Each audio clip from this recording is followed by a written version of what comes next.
Good morning. Good to see everybody. Thanks for hanging in here with us. I think we got a lot of, probably more in the lobby than we have in here right now, but I think that'll change here shortly. But thank you for being here. This has been a great couple of days, and I appreciate everyone's contribution to making that happen. We'll hear first today from the Reverend Will Cantrell. He's got a quick announcement for us. Hi, friends. Welcome back to Concord. We're thrilled to have you here for another day. I wanted to mention to you something I wish I had told you yesterday. One of the things we've done here at Concord this in the past year is put a real emphasis for our whole church on daily Bible reading and prayer. And part of that is we now set aside our sanctuary at from 12 to 12:30. The sanctuary is in complete silence, and it is for silent prayer for our staff and for any congregants who want to come in each day. And so knowing we're going to be released about noon today, I want to let you know if you'd like to spend time in prayer in the sanctuary, that there's that half hour, and it's just there for you. I also want to say a special thanks. This has really been a gift for us to be able to host. And when we found out about this opportunity, we were immediately excited about it, and we knew that the people who would have to do the most work were our tech team and Catherine Barnett, who schedules our facilities, and Daniel Shiflett leads our tech team. Shane Dixon is one of the full-time members. They're here. Other people are here. I know we have folks from Holston Conference here. Tim Jones and Ben Smith have been working with them this week. But let's just give a hand to those folks who've made this possible.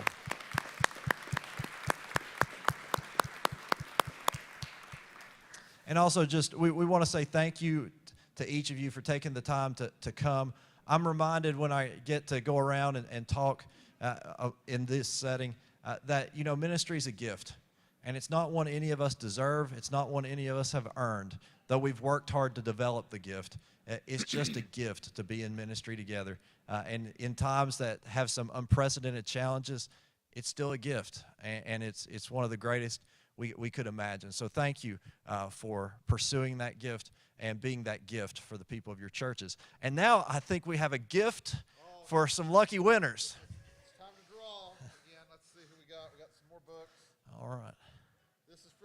We're giving away Will Cantrell's From Heaven to Earth. What a gift! What a gift!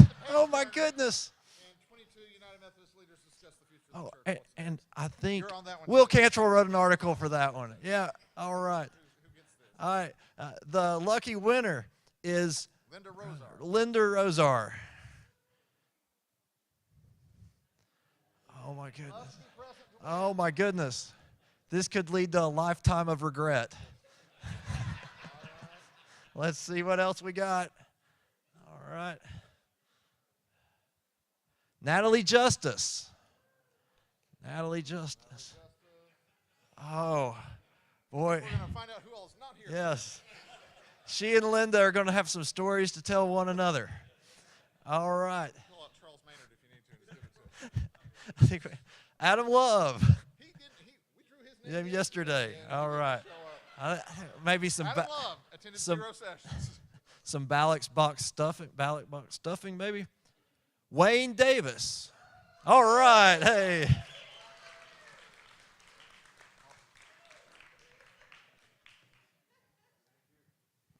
We have one more. We have a promising young author, Deborah Wallace Paget. God broke through at Christmas. And another, what's next? All right, this really is a great gift. All right, let's see what we got. Elizabeth Hamilton. Oh.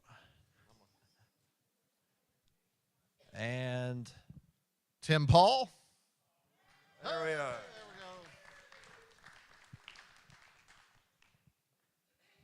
Give that here. Perfect. All right, and with that, I'd like to welcome Richard Edwards at this time.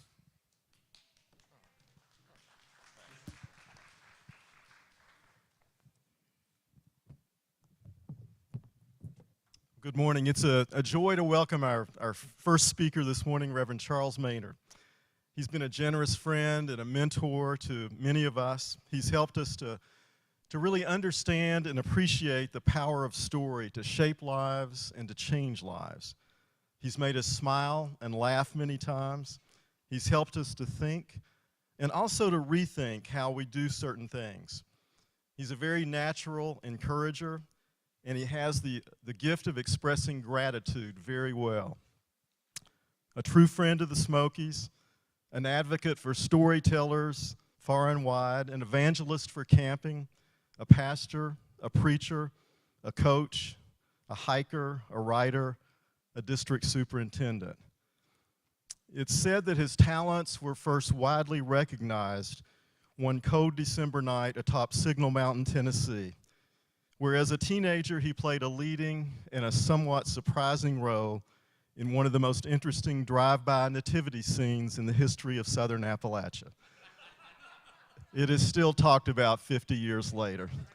Join me in warmly welcoming Charles Maynard this morning.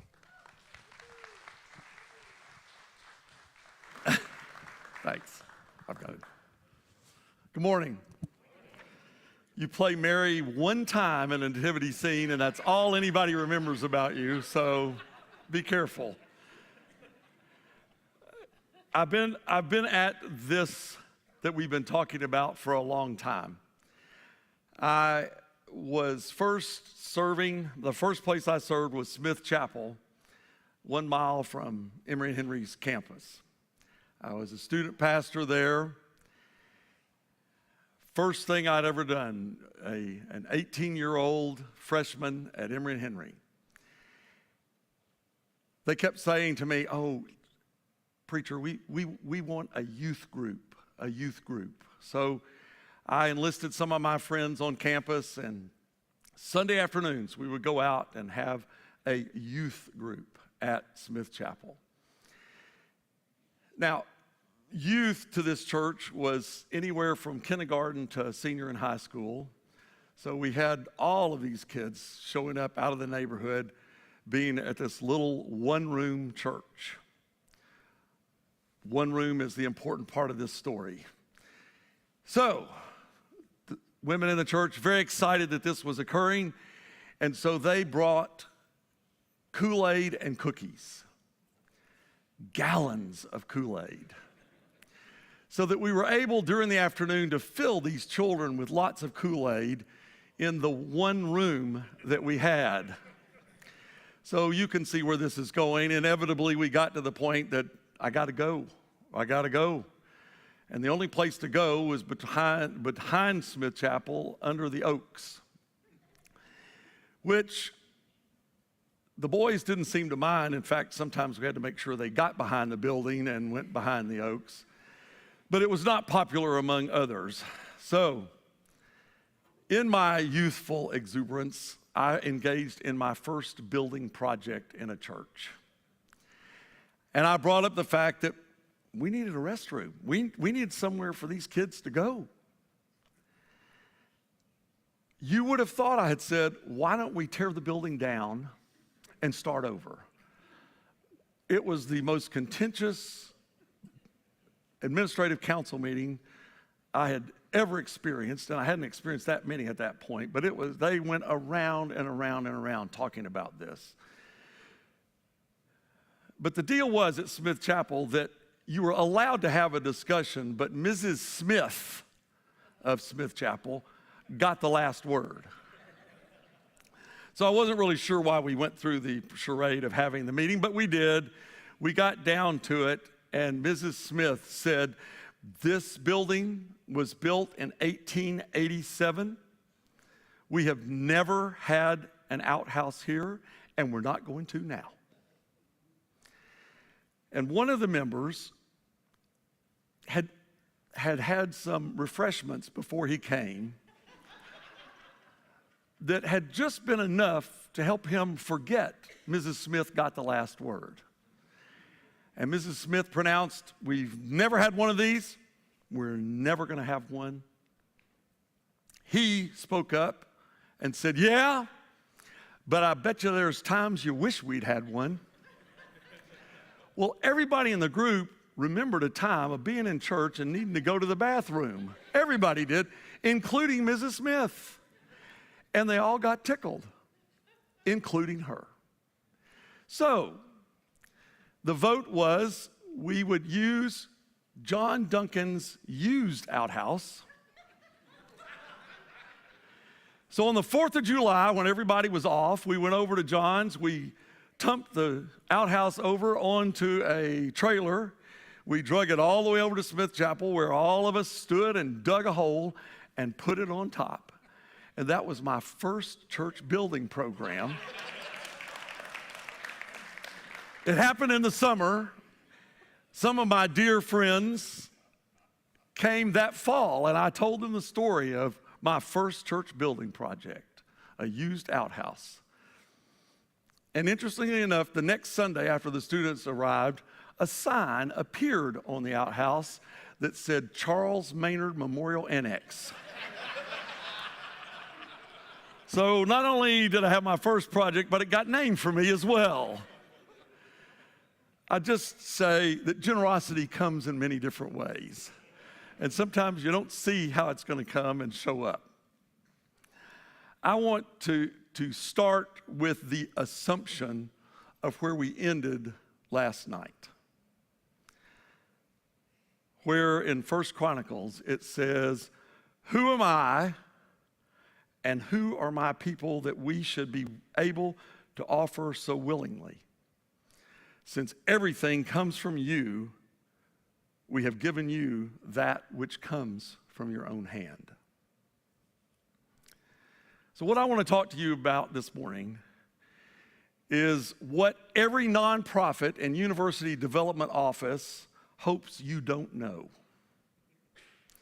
Because they have counted on the fact that the church doesn't understand nonprofit giving. And they have continued to ask our people for gifts. And they do their work in a way that we have not embraced as well. Callie talked to us yesterday, some Roz too, but Callie talked about some of that. And so you're going to hear some of what she said again. But I want you to understand that if a nonprofit were managed like we often manage the church, most nonprofits would be out of business and would not be doing the work that they're doing. So I want to go through some things that nonprofits hope you don't know and don't apply. And the first thing of that is the rule of 7. This is something that nonprofits talk about all the time, the rule of 7. The rule of 7 is that you are to thank your donor 7 times before you ask for the second gift. Now think that through. We ask for a gift every week. How do we thank people? What is it we do that actively thanks people, not passively? Thank y'all. That's important every now and then, but how do we thank donors? You heard an idea yesterday. The first time someone gives, they need to get a note from you or from somebody at the church that says, "Thank you for being a part of things. Thank you for joining others to make God's work happen." Everybody needs to be thanked for giving. Now, how do you apply this at your place? I don't know, but you need to figure it out. You need to figure it out. Now, if you've got a congregation and an average attendance of 50, that means you probably have 30 giving units.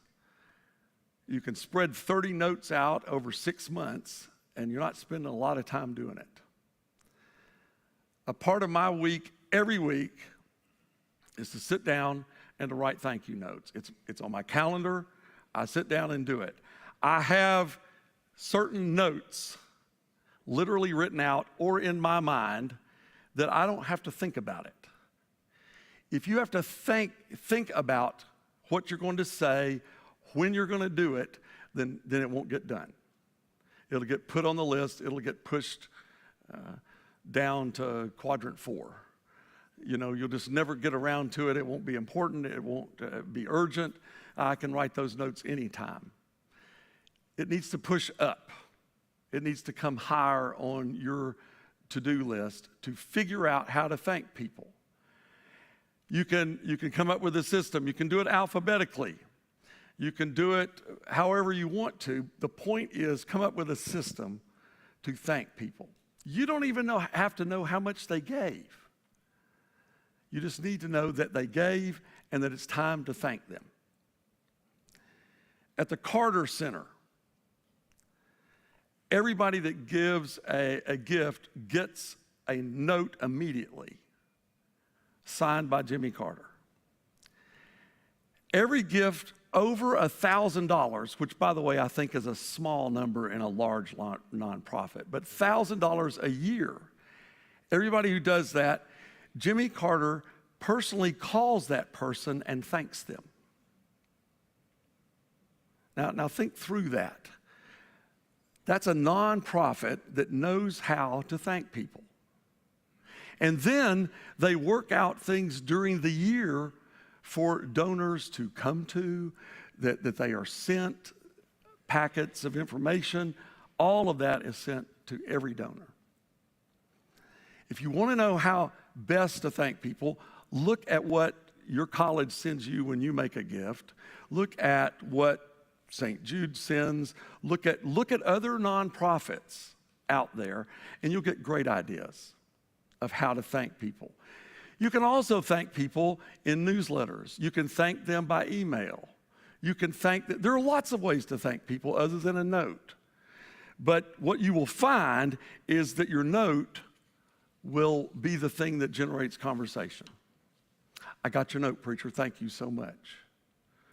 And then you get to say, well, no, I wanted to thank you. That's a great gift. Thank you so much for helping us do whatever that is. In camping, when we were working in camping, we would send thank you notes to all gifts that people gave in camping. Then there was a level that we got the directors involved. Then there was another level that we got the board of the camp involved. And then there was yet another level that the bishop would write a note. So we went through and we figured out where these were, and we thanked people that way. So think through that. Figure that out of what that is for you. But the rule of 7 is you thank people, you thank people, you thank people. And the best way to learn is just simply look at how other people do it. And I'll be glad to share those things with you. One of the things that was mentioned yesterday is something that we apply. A number of churches I've served sent out quarterly giving statements. So the question I asked when I went to that church, I said, okay, what do you put in the envelope? And they said, the quarterly giving statement. I said, yeah, no, I got that. What else do you put in the envelope? And they said, nothing. And I said, all right, let me get this straight. We spend time and money sending people a record of what they have already given us. So we're telling people what they should already know. And that's all we're doing. So we learned to start saying, this is what happened this quarter with the money that you gave us. Thank you. So we put a card in that literally on one side it said, thank you. And the other side said, let us tell you what happened to some of your money. You're sending the thing anyway. Now, you can do this as an email just as easy as you can do it in an envelope. So you can figure those things out. It costs even less because you're sending emails, quarterly giving statements, and the thank you that goes with it. A lot of people give online. There's an automatic response in giving online to say, yes, we got your gift. You need to customize that response so that it starts with the words, thank you, we got your gift. You can customize that response. It doesn't have to be just the automatic one that comes with whatever that software is. Thank you, thank you, thank you. You cannot say thank you enough. And so figure that out, because that's where others are the best at it. The second piece of advice is know your donors. Let me remind you of a passage from Luke. Looking up, Jesus saw rich people throwing their gifts into the collection box for the temple treasury. He also saw a poor widow throw in 2 small copper coins worth a penny. Jesus said, I assure you that this poor widow has put in more than them all. All of them are giving out of their spare change, but she, from her hopeless poverty, has given everything she had to live on. You have to know your donors. There is no nonprofit that could survive if they don't know who gives to them.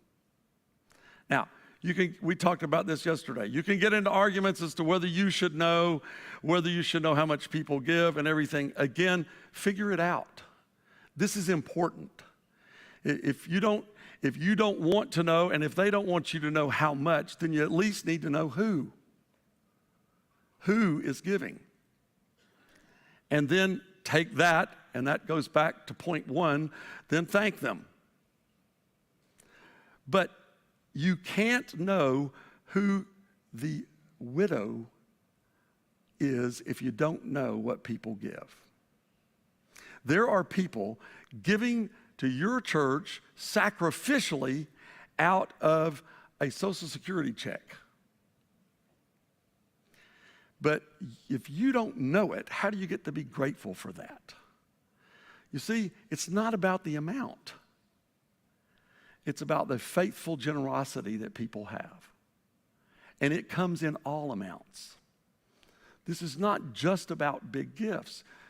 But I just point out, Jesus was watching who gave and how they gave. And Jesus was able to be grateful to that one who gave sacrificially. So we have to think about who are our donors, who's giving, why are they giving, what's important to them. Giving patterns tell you about things that are going on in people's lives. And if you know that, you become a better pastor because you can respond to the ways they give, not just because they're giving a lot. That's not about that. It's about that they are struggling. And some are giving out of guilt. Some are giving for other reasons. Some, suddenly you get a big gift and you want to say, wow, thank you so much for that. And then they say, well, let me tell you what happened. And you get to hear a story. Other times somebody stops giving and you get to go to them and say, are things okay? Y'all doing all right? Oh, I lost my job. My spouse is really sick. We're having to face chemotherapy. You don't know what's going on until you talk to people, but you got to know who those are and what's going on in their lives. The third one is keep in contact. A quarterly report in the quarterly giving statement, that's great.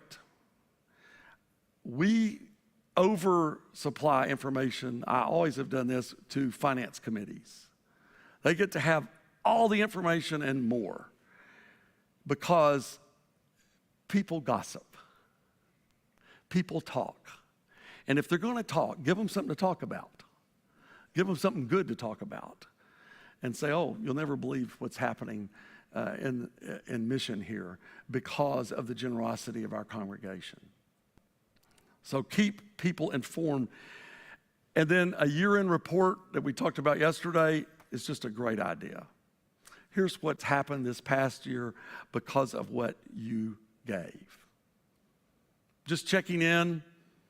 Now, again, this isn't a budget report. This is, let me tell you about the ministries that occurred. Let me help you know what's happened because of you, because of your generosity. And then you should expect this slide from me. Tell stories, right? I mean, everyone knows that you have a light bill. What you've got to tell them is what you do when the lights are on. That's the most important part. You don't need to tell people that you've got a leaky roof. Just put the buckets out, let them trip over them a couple of times, and they'll get that.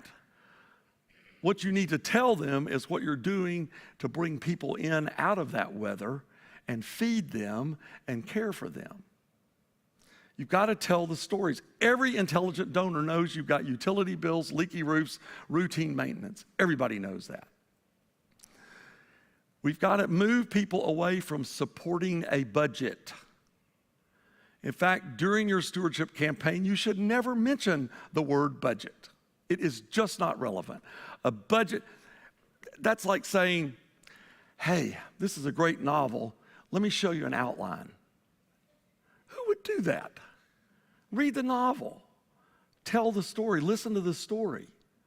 You see, so the idea of a narrative budget, again, that we talked about yesterday, a narrative budget where you're describing what's going on with your money. We don't raise toward a budget. What we raise toward is mission. You don't need to be talking about, oh, we've got a budget of this much next year. They'll figure that part out. What you need to tell them is this is what we're going to do with what you give us next year. And you tell stories. If you do this, you will de-weaponize giving. You see, if it's all about numbers, if it's all about money, then I can withhold my money or try to buy my way into something when that's not what it's about at all. It's about what we do in mission and ministry.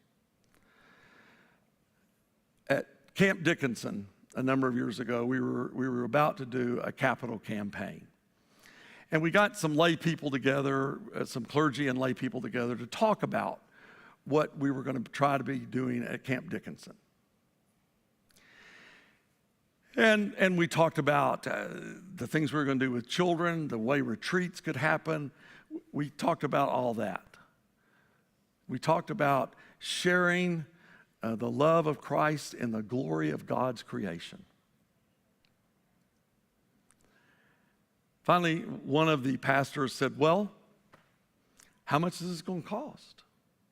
We said, well, it's going to be this amount.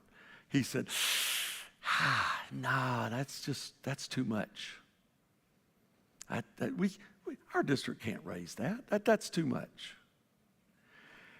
And a laywoman stood up, leaned across the table at this guy, right in his face, and said, how much do you think the soul of a child is worth? He said, this sounds like a real good idea. But you see, he wanted to know the budget. She wanted to talk about children's lives. Now, I couldn't have said it the way she did. But you see, she moved it to where it needed to be. Now, I know you're going to think I got paid to say this. But one of the possibilities you have about telling people what mission and ministry they are involved in is to start talking about camping ministries and start talking about the other ministries that our conference supports through the tithe that we give them. You need to use that as a way to talk about, look, you think you're doing some great things here? Look what else you're doing. Look how many children made a commitment at camp last summer. Look at how many lives are changed at Wesley Foundations on the campuses of the colleges and universities around us.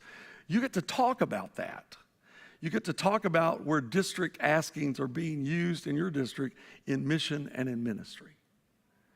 So learn to use those pieces of information to, again, to connect people to what they're actually doing.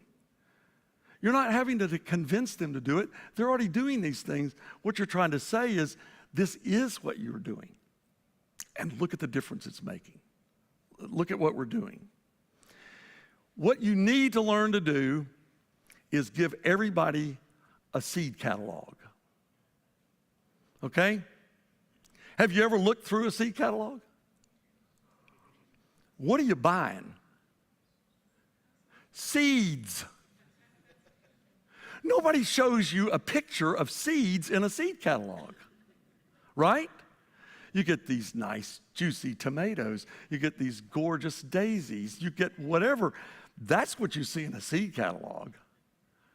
You don't get to see what you're buying. What you get to see is what they're going to be, what's going to happen. That's the way we need to learn to present, is to say, let me tell you what this dollar is going to do. There's a wonderful book. Now, this is just shameless advertising that I don't get a kickback for. The Heath brothers, I don't know if you know any of their books, Switch, Decisive, Made to Stick. There's a whole shelf of books of the Heath brothers. But this is their latest. It's called Making Numbers Count, The Art and Science of Communicating Numbers. It's a small book. It's a real easy, quick read. But it talks about, it's based on the observation that we lose information when we don't translate numbers into human experience. Get away from the budget, talk about what's going on in those lives.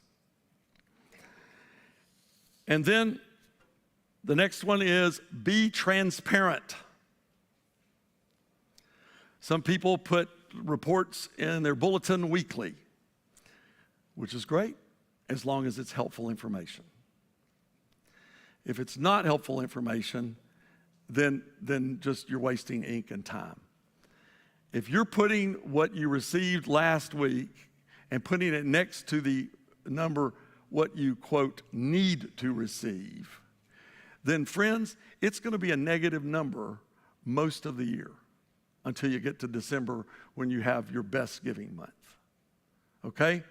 So what you're telling people the whole time is, we're behind, we're behind, we're behind, we're behind. That's the message. That is not a motivation to giving. Right? Have you ever gotten a mailing from a nonprofit that says, we're really off budget? No. What you get is, here's what we want to do, and we hope you'll join us to do it. So, your opportunities to be transparent are to say, here's what we've received. Isn't this amazing?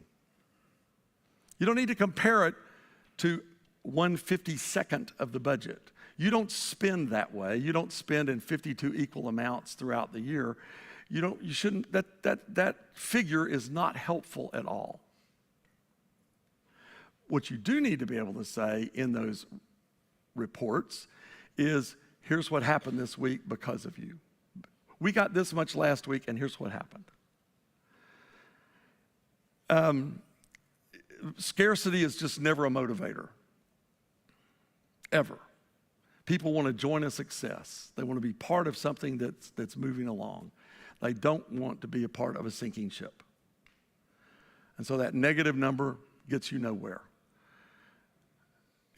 And so you've got to be able to communicate that. Now, again, be transparent. Every nonprofit gives you a report at the end of the year. Here's how much we took in. Here's how much we spent. Here's where we are. Here's what we're going to do. You need to make those reports. It's not that you never talk about money. It's just that you always talk about money in relationship to what is happening with that money. It's not about money. You should be doing an audit or a financial review every year. And you may say, well, it's a small church.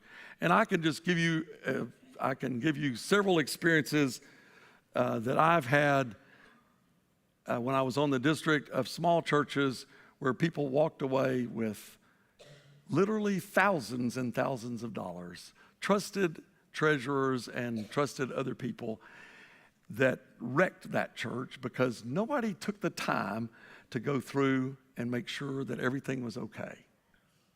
But you need to be able to share that information. The audit of churches I've served is always available to anybody that wants to look at it. It's the money they gave, they get to see the reports. And you'll have, I promise you, you'll have one person who will want to see it, and then come back and ask you 10 questions about it, which you have no idea what the answer is because you didn't even read it that carefully. And then you'll have 3 other people who will want to see it, but they have insomnia. And so they're needing something to help put them to sleep later. They don't really care. They just need to be able to know that if they ask for it, you'll give it to them. But you see, that attitude of, well, of course, it's your money. Here, take a copy.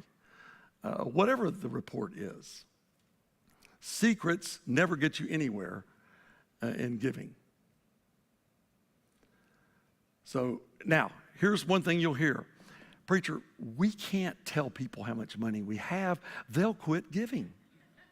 You'll hear that, particularly from cemetery associations who are connected to your church and were created by Satan.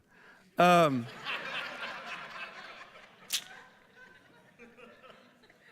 brother-in-law, who is a Baptist preacher, said, hey, we've come up with this idea.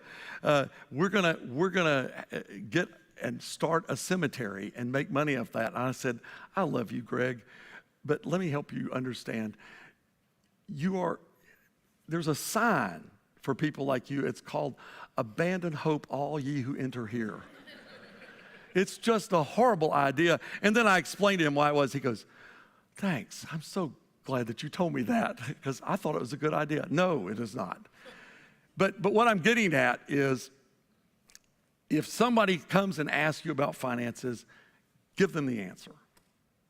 Here, hey, it's an open book. Our information is your information. Nobody possesses that information. You don't get to see who gave, but after that, it's pretty much an open book. You get to do that. You've got to be transparent. The message is always, it's what your money is doing. You get to look at everything. Now, let's talk about making the big ask. All right? First of all, the ask is not about money. People think it's about money. The people in your finance committee think it's about money. The people who are doing the asking say, preacher, I don't want to do that because I don't like to talk to people about money. Yeah, me either. It's not about money. But see, that's why churches have bake sales and bazaars and spaghetti suppers and car washes and. Because we can raise some money without actually talking to people about it. And so we're going to do these things. Now, don't hear me say, don't do those things. Just understand they're not good fundraisers. They're good community events. They are good ways to get people together and do things together and be in ministry together. That's what they're about. It's not about raising money. It'd be a lot easier to just get every parent to give you the $10 that they're going to have to bring to the car wash. You see, it's a lot easier to do those things. So, again, if you move the discussion away from money, I think about the farmer who had an old mule. And the mule was an amazing mule. And he had it on his farm, and he had a bunch of hunting dogs, good hunting dogs. And so people would come and rent his dogs to go hunting with. And word got out, he had the best hunting dogs in the area. Well, one day a guy came, he drove a long way, came from Nashville over here to East Tennessee. And he said, I want to rent a couple of your dogs today. The guy said, I'm sorry, they're all out today. He goes, oh man, I drove all that way. Surely you got something. He says, well, actually, I've got a hunting mule. And the guy says, now look, I told you I was from Nashville, but I'm not stupid. I mean, that's ridiculous. He said, listen, mister, that mule can hunt better than any dog I've got. He said, no, sorry, I'm not falling for that. He said, I tell you what, you pay me the same you would have for a dog, and if that mule don't find what you want in a half hour, I'll give you double your money back. And the guy thought, well, I'll look silly for a little while, but why not? The fellow said, now just go over and tell him what you want, and he'll find it. So the guy felt kind of silly, but he went over to the mule and said, quail. And the mule went and just plodded off. Well, the guy went, and then suddenly the mule's big ears perked up. He raised that right front foot. That big long nose pointed at a bush. And the guy thought, what is he doing? And then suddenly the quail flushed. Well, he was so surprised he didn't even get a shot off. But he thought, well, there may be something to this. He said, quail. They went a little farther. Suddenly those big ears popped up. That right foot lifted up. That big long nose pointed down. The guy was ready this time. He had his limit in less than half an hour. He came back and said, that's the most amazing thing I've ever seen in my life. He said, listen, we can make some money off of this. He said, I got some friends. We'll make a bet with them. I'll bring them over here and we'll do this. The farmer said, well, that's fine. I don't know. If it works out, great. He said, I'll be back next Saturday. Well, next Saturday came, the guy didn't show up. The next Saturday after that came, the guy didn't show up. It was a month later. The guy showed up, car full of guys. He said, I'm here. He said, I'm sorry I couldn't get here before now. The farmer said, well, it won't work today. He said, what do you mean it won't work? And he says, well, the mule's over there in the North 40 across the creek. And he said, I don't care. I'll go get him. He said, no, I'm telling you, he's across the creek there. Oh, I know, I understand. Mister, he said, you're never going to get that mule over here. He likes to fish more than he likes to hunt. Well, the mule got old, and one day another fellow was driving by and saw the mule and thought, that would make a perfect match for the mule I have at home. If you know mule owners, they want a good match, two that look good together in harness. He stopped and he asked the man, how much would you take for that mule? He said, I can't sell that mule. He said, he's gotten so old, he can't do nothing. He said, he would make a good match with mine. He said, I'll tell you what, I'll give you $100. And the old farmer thought, man, $100 for that old mule? I'll take it. He said, well, I don't have $100. I got 10. I'm going to pay you down, and I'll come back Friday and give you the other 90 and get the mule. Farmer was having a good week. Thursday night, middle of the night, the mule died. The farmer thought, man, I'm that close to getting $100 for that old thing. If it just lived 24 more hours, I'd have had $100. Well, the guy showed up first thing. He said, mister, I'm sorry, the mule died last night. What'd you do with it? He said, I hadn't done nothing with it just a few hours ago in the middle of the night. He says, you know, that's my mule. He said, I am not selling you a dead mule. You did not sell me a dead mule. You sold me a mule on Monday. I gave you the money. I promised to be back here this morning, and I got the $90. That's my mule. He said, man, I'm a good Christian man. I just can't sell. They argued, and finally the fellow said, I'll take you to court. And the farmer thought, I ain't going to court over a dead mule. So he let him have it and took the money. But it just ate him up. He couldn't stand it. Well, he was down at the courthouse a couple of months later, and he bumped into the guy and said, mister, it ain't none of my business. But what'd you do with that dead mule? He said, well, I raffled him off. $1 a ticket. I made $500 over that 100 I paid you. Really, he said? Didn't anybody say anything? He said, yeah, the fellow that won did, and I gave him his $1 back.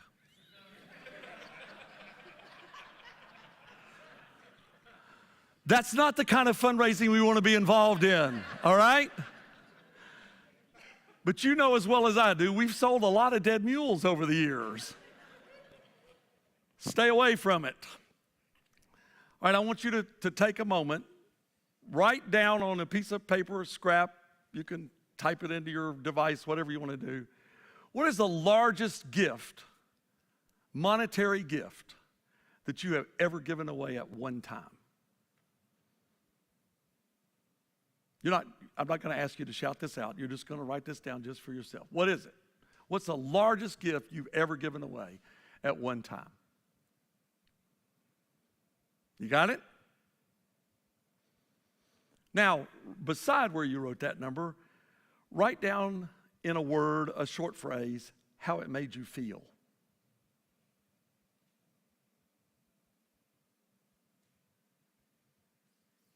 All right, how did it make you feel? Good. What else? Sense of accomplishment? Hopeful? Grateful? What? Broken? What? Finally? Thankful? Joyful. All right, do you hear how it's made you feel? Why would you not want other people to feel that way? Why would you not invite someone to live a thankful life, to live a joyful life, to live a grateful life in being a part of another thing bigger than themselves? You see, it's not about money. It's not about asking money. You shouldn't be asking for money. You should be asking for partners in ministry. Invite people to be a part of a ministry. Not everybody can go on a mission trip. They can be a part of it, but not everybody can go on one. You can never insult a donor by asking for too much. I've said that over and over and over again. When I was at Friends of the Smokies, we talked to all kinds of people. And I would say, you can't insult a donor by asking for too much. Our daughter Anna had turned 16. She's heard me talk about all this. She's heard me talking about how to help people be part of ministries and causes. She had heard me say, you can't insult the donor by asking too much. And she came in and said, Dad, I'd like you to give me a car. I said, I'm not going to give you a car. I didn't give your sister a car. Why would you think? She said, well, you can't insult the donor for asking for too much. She'd learned it well. The thing is, what you've got to do is present the whole need. Help the person see the need, and they'll begin to see the possibilities. 2013, we had a discussion about Holston being a part of Imagine No Malaria. We had a long discussion about what the goal should be. The most that we had ever raised in any mission offering as a conference was $260,000 for a South Sudan offering, just a few years before that. The general church was asking us to raise a certain amount so that it would be matched by money from the Gates Foundation. We had that goal of $54 million from the whole denomination. We talked about this number. We talked about that number. We were in a room. We had a whiteboard, and we kept writing numbers on them. We would wipe it off, and we would write another number, and we would wipe it off. And finally, we wrote $1 million. And the reaction was, no, that's 4 times the amount we've ever raised. That's not possible. And somebody says, yeah, what if we don't reach that goal? And somebody else spoke up and said, yeah, what if we only raise $750,000? Well, it kind of got people tickled. Yeah, right, $750,000. That'd be better than anything we've ever done. So we put it on there in big numbers, $1 million. And then we were told that $10 saves a life. So we took the whiteboard and we erased the dollar sign. We took the 2 commas out and erased the last 0 and made it 100,000 lives. And we asked Holston to save 100,000 lives at $10 a life. And you know what happened as well as I do. But I also want to point out to you who led us in that. The children and youth of Holston led that charge. Those are the people who saw a vision of saving lives and convinced the rest of us it was something worth working with. Our granddaughter Ainsley was 6 at the time, and they go to Church Street, and Church Street had, again, the children were leading the charge at Church Street, and they had a day set aside that everybody was to bring their offering to save lives. Ainsley was 6. Carolyn was trying to herd the 3 girls into the car and get to church on time and everything. And Ainsley said, "Oh, I forgot." And she ran back into the house. And Carolyn went in and she said there was money out of her piggy bank everywhere. Quarters and nickels and dimes and dollar bills sticking up out of this. And she said Ainsley was digging through it, and finally grabbed a $20 bill, the only $20 bill in the whole pile. And Carolyn said, "Are you sure that's the one you want to give?" And she said, "Mom, Auntie Allison gave this to me on my birthday and told me to do something big with it."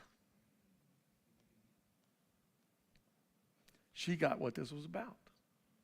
You see, it wasn't about the amount of money, that it wasn't about the most that she had in the pile. It was about doing something big in saving 2 lives. That's the difference. We need to learn a way to talk to people. Again, Heath Brothers, you can go on their website.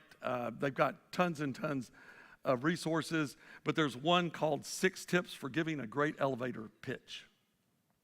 And it's a great description of how to talk to people about anything to help them know what's going on.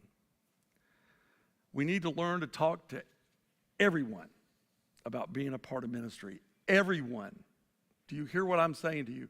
Everyone you need to be talking to, including children and youth. I learned about giving from my dad.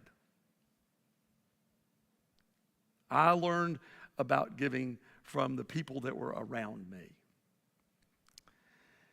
When I was working at camping and we were working with camp counselors, we have this wonderful training event every spring before the camp season starts. All the counselors are together. Now you've got to think, this is a collection of young adults who are going to be counselors for the whole summer, and we're going to pay them less than they could make at McDonald's or Chick-fil-A. And so I said to the directors, we need to talk to them about giving. They said, "You got to be kidding. We're paying them next to nothing." And I said, we're trying to train leaders in discipleship. We're trying to make disciples, better disciples of these young adults. Giving is a part of discipleship. Why wouldn't we? And reluctantly, the director said, "No, all right, we'll give you 15 minutes. Well, I can't tell a story in 15 minutes, so that wasn't real helpful. I took the 15 minutes. I talked to them about how we as disciples give generously. And then I acknowledged that they're not going to make much, but they are going to make something, and that we should give part of that something away. I said, you don't have to give it to us. You could give it to your church. You could give it to wherever. But you need to figure it out. We're paying you this summer. You need to figure out how to give something away. Any questions? 2 hands shot up. Yes? Can we do payroll deduction? I had no idea if we could or not. I said, yes. I figure we'll work it out. I turned to the other person. They said, that was my question. The only pushback I had from these people was to say, can you just take it out of our check before we even touch it? Will you let us give it to you? So after that, one of these young adults came to me and said, I need to talk to you. We went walking down that dark road at Wesley Woods, and he began to tell about his dad's death, his mother's disability, and the application to get the disability check from Social Security, and the hard 3 years that they had had in that application process. And I thought he was going to say, I don't know that I can give this away. I mean, give part of this away. My mom's struggling. I thought that's where this conversation was headed. But I was listening, and he said, 2 weeks ago, it got approved. And because I was a minor during most of that time, I got a check too. And he said, I've been praying that God would tell me where to put my tithe. The kid was going to tithe a Social Security disability check. And he said, and tonight I got my answer. And he decided to give half of his tithe to his school band and half of it to children's scholarships for camps. I'll never forget, $1,500 was what he wrote to camping. Now think about that. This is a kid who saw something different and felt the need to be a part of that. All right, let's finish up soon. Recruit good leadership. First of all, you set the example in generosity. Your giving is important. I don't care about confidentiality about everybody else's gifts to the church. They know what you give. It gets around. So you might as well let them talk about something good. You set the example. They know what you make because they vote on it every year at Charge Conference. But leadership in your church, on your finance team, you need some people who can work with numbers. You need some people who are a good cross-section of the congregation, and you need some people who are going to ask good questions. When somebody says to you and you're recruiting for the finance team, I'm not really good with numbers, then the answer is good. That we need you. Because most of the people in the congregation aren't good with numbers. We need you asking the questions so that we know how to best answer those. And then, just like yesterday, you need to apply 3 criteria for people who are going to serve in any leadership position. 1, are they a regular attender? 2, are they a regular giver? The amount is not important. Not do they give a lot. Do they give regularly? Now, I want to point out, regularly for some people is once a year. And I mean that somebody will write one big check, that'll cover them for the whole year in their minds, because their income comes in a way like that. Don't say, oh, well, they're not a regular giver, they only give once a year. Pay attention to people's patterns. But those 3 criteria are what you need to be using as people who are going to be leadership. And then, folks, remember, it is not about money. It is about discipleship. I mean, the tithe, that's a great calculation, and it's a good discipline. That is not what Jesus said. Jesus said, sell everything. The early church, we heard of this yesterday afternoon, the early church's standard was 100%, not 10%. The amount is not the important part. All right, I want you to engage in an exercise with me. Stand up.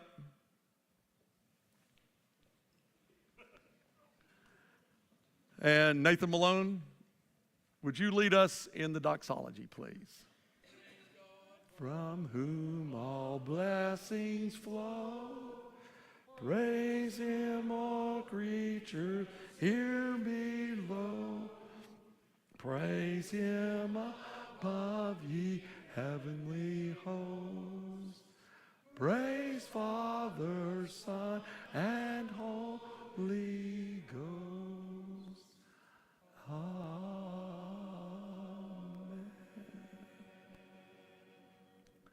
right, sit back down. Do we believe that? Praise God from whom all blessings flow. Do we believe, who am I and who are my people, that we should be willing to offer so willingly? Since everything comes from you, we have given you that which comes from your own hand. Do we really believe that? Because what we've got to learn to do is to help people realize that they are not deciding how much to give to God. What they are deciding is how much of God's do I keep? That's the decision that people are making at the offering plate. You see, and then it changes all giving. Because what I keep is still God's. And then I have to start asking my question, what am I going to do with that? That of God's that I've kept. So you see, it's not about how much do I give to God. It's about how much of God's do I keep. And that transforms the whole conversation.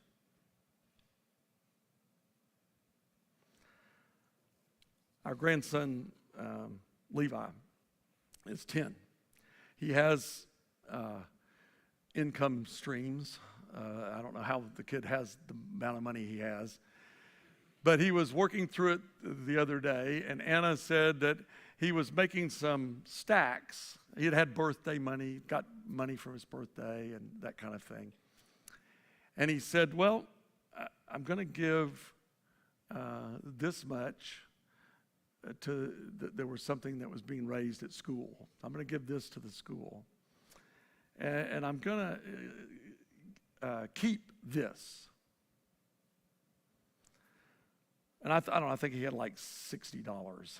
And so he put $10 toward this thing at school. And then he said, I'm going to keep $10.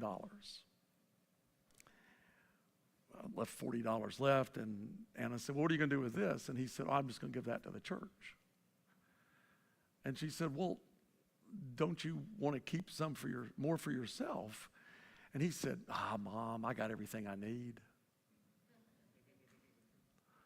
You see, you can teach people how to give, and you can set examples for them. All right, that's what I had done. I know it's supposed to go to 10:15, but are there questions? Do you have a question or two, things that you want to challenge me on?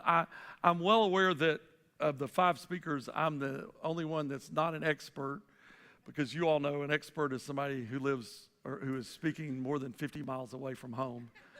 And you all know me inside and out, so you get to challenge me on things. Any thoughts, comments? We have a sacred responsibility. And Jesus thought that possessions could tear you apart. And Jesus thought that finances could wreck people's lives. Why would we not be in that discussion? Why would we not be talking to people about ways that they can help the kingdom come? And they'll figure the money part out of themselves. They really will. If you help them see the need and see their part in the need, things will change. And you'll be stunned by the generosity that's around you. You really will. I guess I'll ask a question. What have you seen from Cokesbury, I guess, in your experience? We've been through the pandemic. We've gone through record inflation right now. Are you seeing people being more giving, or what do you see? Has that changed any pattern of giving, or are people being faithful through all of that, or what are your thoughts on that? We, at Cokesbury right now, this is the 9th month of the year, and we're in the highest giving year that we have ever had in Cokesbury's history. What do you think's behind that? Brilliant leadership. That's it. The talk later will be on humility. No, I think we've been applying these principles so that we really have moved people away from talking about money. We don't publish the budget. It's available. We don't publish the budget until the first of the year. So we've already made the budget before we know what people are going to give. But we're basing it on what they've given in the past. So we don't get too far ahead of ourselves. We do challenge people. But I think we've been able to shift the conversation away from how do we fund the budget. And I think that's an important point, because that's not even a church like Cokesbury and things. That's not one person that made a gift that can make that type of change. It's a whole culture that you've built over a long time, that this is generosity. This is what we want to do, expect to do. And I loved how we shared all those words earlier, like, I felt faithful, I felt excited, I want to give. And I think that's what we've got to do in our churches, is to build a culture like that. And I don't, Cokesbury, I intentionally did not use Cokesbury examples today, because I think sometimes people think, gosh, that's just a big church, we can't do that. The point is, my experience has been at Smith Chapel and at New Salem on Lookout Mountain and at St. Matthew and Kingsport and at Seymour when it was a brand new church. I mean, that's been my experience, and all of these things apply. It doesn't really matter. I mean, man, I'd love to be in a congregation right now with only 50 giving units. It just would make writing thank you notes so much easier. But I'll write 12 to 15 thank you notes every week. In addition to notes that you write about pastoral things as well. So sometimes that gets heavy on me, but if somebody gives a restricted gift, a designated gift to youth ministries or student ministries, they get a note from me, but they also get a note from the leader of student ministries, the leader of children's ministries, that if we get special gifts, then other people write notes as well. And again, it doesn't have anything to do with the size of the church. It's just an attitude. If you are grateful, people will be grateful. If you are transparent, people will respond to that transparency. Now, transparency goes a long way. You should have asked me more questions, so it sounds like I'm not answering that one question with all this. But transparency, one of the things I learned at Candler was that you should be transparent about your life. So throughout my ministry, I've always given the Staff Parish Relations Committee a quarterly report of what I do, what I have done this past quarter. This is how many visits I've made. This is how many hospital things I've done, how many weddings I did, how many funerals I've done, how many sermons I've preached, how many sermons I've prepared, because those two numbers are not always the same. If you're preaching on a circuit, you're preaching 3 times, but you're preparing once, except for the drive when you figure out what y'all know, the drive from the first church to the second church, you figure out what you meant to say, and the drive from the second church to the third church is you figure out how you should have actually said it. So if you don't count that. But I'm just saying, I would give that report and I would hand it to them on a piece of paper. They could ask me. I would do it by numbers and anecdotally, all on one piece of paper, one side. I've never had a SPR ask me, what are you doing with your time? I've never had an SPR say, you're not visiting enough, you're not doing enough. I've never had that happen, because I've told them all the time what I'm doing. See, that transparency communicates to a life that's open to being a disciple. And so it invites them into the same life. You're being a leader to do that. All right, that was extra. That wasn't a finance one. I'll just throw that in for free. Okay? Anything else? Laura. So the first thing I should probably share is that I grew up in Emory, in Virginia, went to Smith Chapel Church several times growing up, and actually used the Charles Maynard outhouse several times. Thank you. Gratefully, yes. Yes. I wrestle a lot in my own ministry. You were mentioning sort of if they give this level, they get something extra. If they give this level, that's what nonprofits do. I struggle with this expectation that's sometimes shared with me that I need to go out to the big donors personally and ask each and every year, will you please give? And the sort of every gift is valuable, and I don't need to be doing that because I should do that for every person that gives anything. And why does this person get more recognition? So, I mean, I get some of what you're saying, Yeah. and we're just glad anybody gives, Yeah. but I don't know how to wrestle with that in my own spirit. Well, again, I think I would point out that some of the, I mean, according to Jesus, the biggest gift that day was the widow.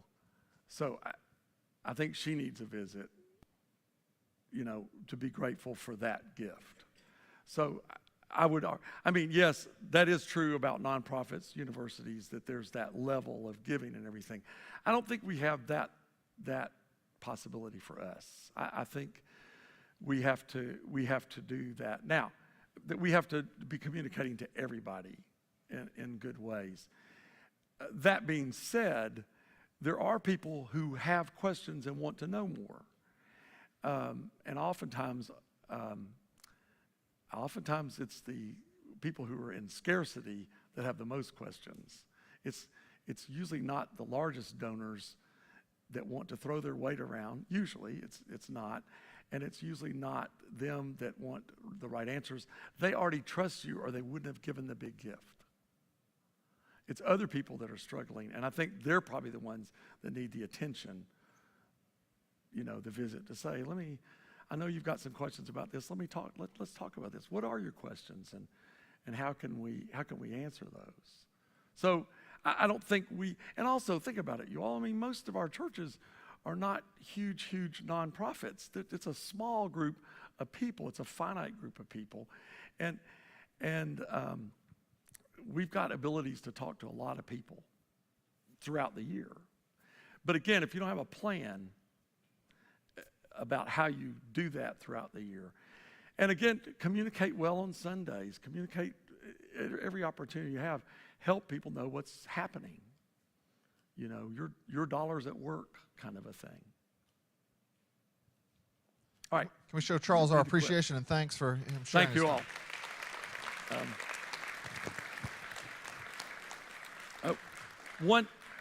One quick thing.